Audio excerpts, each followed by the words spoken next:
dështimet në drejtësi janë shumë të mëdha. Prioriteti i parë është çështja e gjykatës speciale. Faleminderit për ftesën, është kënaqësi që jam këtu për të prezantuar programin e Partisë Demokratike të Kosovës sa i takon fushës drejtësisë. E para që duhet të them para se të them pikat e programit tonë është që është gabim të ndërtohet një standard ku ne dalim direkt për të prezantuar programet tona si parti, pa e bë kritikën paraprake për ata që kanë qeverisë. Edhe shpresoj që gjatë këtij misionit kemi rast sepse kështu ndërtojmë një standard të keq ku qeverit nuk dojnë llogari. Ne kemi një qeveri që ka nejt 5 vjet në pushtet, edhe dështimet në drejtësi janë shumë të mëdha, edhe ato duhet besoj diskutohen. Cilat janë prioritetet e PDK-s?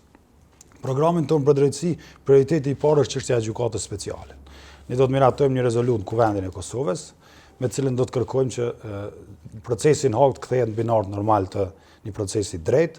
I kemi evidentuar gjitha shkelet dhe njerëzit i kanë pa shkelet, dhe pashtu do të marrim gjitha masat dhe përpjekjet tona diplomatike dhe tjera ligjore që ai proces të kthehet në binar normal, sepse ajo që ka ndodhur atje është shkelja standarde minimale të gjykimit drejt.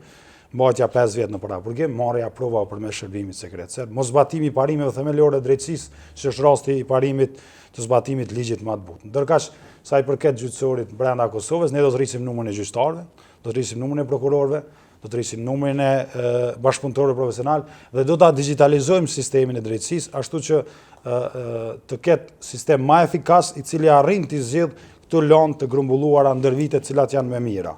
Dhe në këtë numër të madh të lanëve, një kontribut të madh ka pasur edhe fakti që qeveria nuk ka përmbushur obligimet e veta karshi detyrimeve që ka pas ndaj komunave, edhe mësimdhënësve rreth kontratës kolektive, dhe është e pabesueshme që mira lanë janë krijuar për shkak të asaj.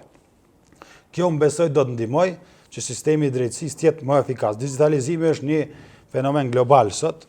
Në Estoni, për shembull, keni një studim të botuar në Oxford ku kanë themeluar ato që quhet gjyqtari robot, që zgjidh disa lanë, është përcaktuar që deri në $10,000 të zgjidh gjyqtari robot. Unë nuk them që ne jemi në atë fazë, po ne mundemi që seancat mohen me video, me audio, edhe plot gjëra të tjera të ketë komunikim elektronik. Faleminderit.